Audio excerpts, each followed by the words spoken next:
All right. So a little bit of a paradise here. As you can see, this Garden of Eden, is filled with bumblebees. Hundreds of them. These are the geraniums that live in our house all winter. They lost all their leaves. They became so strained by the shock of coming outside that they're just loaded with tiny new leaves now. These are the iris that we got from Mousy Laporte and his wife, Charlie. They're yellow, they're beautiful. Every year we get dill. It's a volunteer. And this is a volunteer bleeding heart. It came from a big plant down the garden, we'll see later.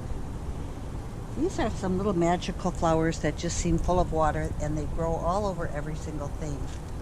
This sedum plant here, Greg brought me home one pot of it one year, and now it totally fills the entire garden everywhere, which is okay by me.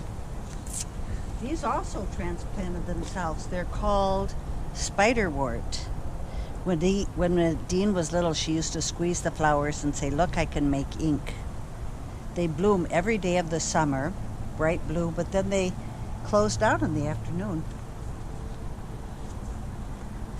These beautiful little blue flowers are forget-me-nots that one year I got, and they have transplanted themselves all through the garden. They grow to be like 3 feet tall. And coneflowers. And this beauty is called a mullein. It has a hairy leaf, and it provides these tall spikes that grow up like this, and then there are seeds in them, and the birds eat the seeds in the winter.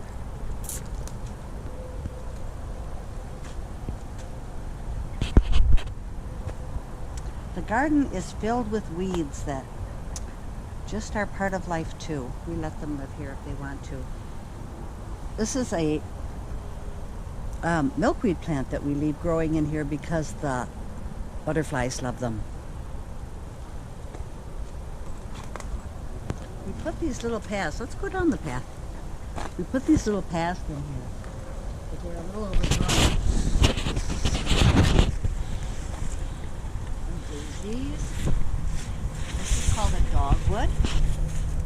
And these are phlox. And this is another geranium that winters in our house. Look at how happy it is. These are called monarda or bee balm, and I dug them out of the woods and put them in here. I have a couple of domesticated bee balm, and they're a brighter pink, but I love them. When Nadine was little, she would walk through the garden, and she was only 3 feet tall, and so the flowers were taller than her, and she would look up at them.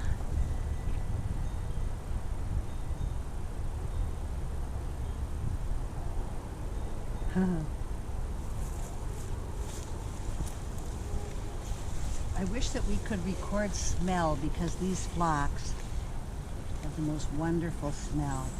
So do the sunflower, or so do the butterfly weed.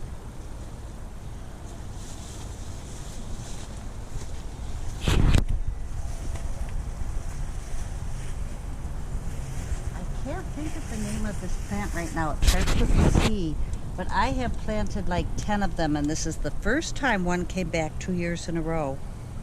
I love them so. The priest from Michael Noble's wedding has a big trellis of them, he told me. And this is Greg's potato plant. We're going to have potatoes for our wedding tonight. And down there's some Swiss chard we're going to cut, and chives, and potatoes for our anniversary dinner. Oh, here's some domesticated monarda. This is what they look like.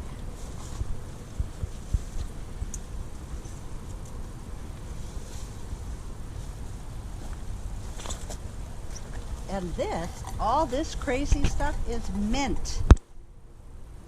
It smells good, but we don't really utilize it. And we do have some peas.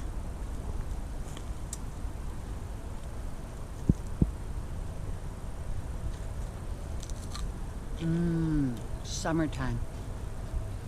We'll have peas and tomatoes for dinner too.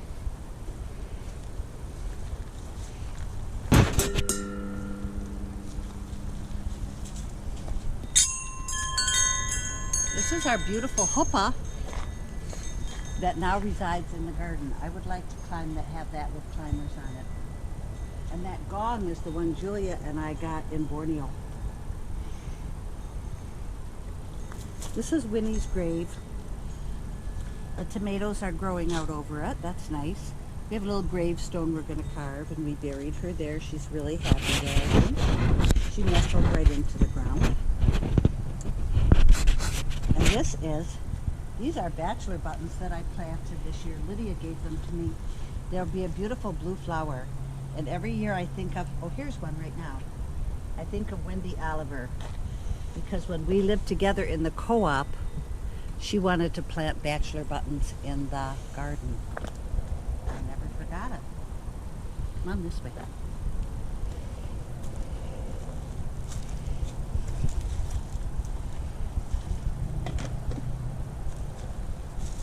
Careful. It's tricky. Come on.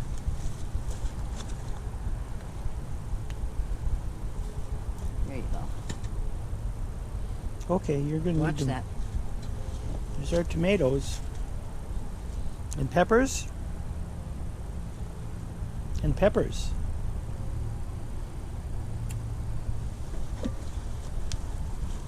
We didn't get our horseradish plant from, oh wait, there it is right there. Coffee John, there's a leaf of the... Actually, it was Billy. Billy, oh that's right. Billy Bison, and these are called gooseneck because look how they always droop over. They're so cute. I tore a whole bunch out though. They're quite invasive. I don't really have time to weed my garden going to Bone Lake. I'm just not here enough. Greg and I picked a whole bunch of raspberries today out here. Like 4 cups of them. And we also picked some currants. Lydia came to get some rhubarb today. I have this beautiful fountain that Greg gave me last year for my birthday, but I left it on when we went to Bone Lake and I burned the motor out. But Greg will fix it. We'll fix it. Did we get any roses this year? We did get roses. We have 2 little rose bushes in here. I've given up growing roses though. They're too temperamental. I have 2 in here and they did have about 20 blossoms. And we had peonies, 10 bushes of peonies. We had well over 100, probably 200 peonies in here this summer. Unfortunately, they're mostly...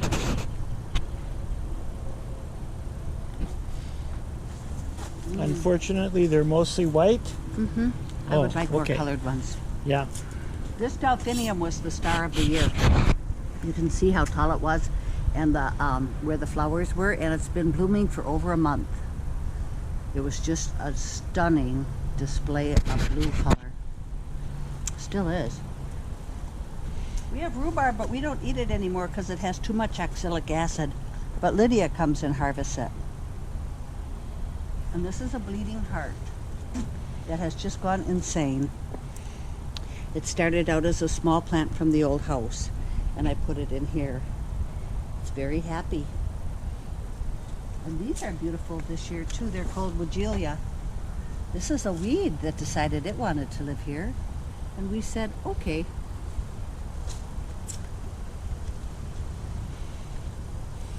And this garden is so nice. We don't have any woodchucks in our garden or rabbits in our garden this year. I'm glad to say, but hey, look, one could get in, a rabbit could get in over there. Yeah. And these are astilbe. And then there's Siberian iris, which grow around it, and hosta. And over here is our beautiful garden art. I told Greg I loved Luna moss so much, and he made that for me. Was that for our anniversary? I think so. I think so too, last year. And here is Buddha. Happy can be in here. And the bird.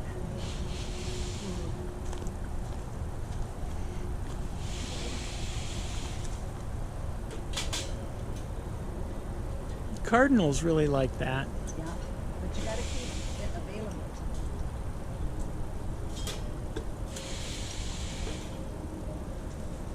And then over here we have what's called a dogwood.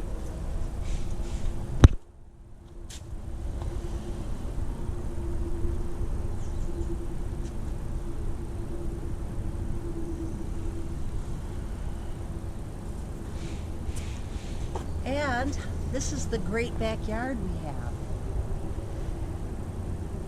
So even when we're in the city, we are getting our daily dose of green.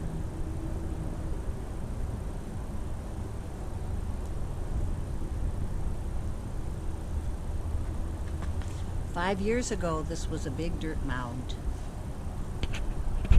It's a metaphor.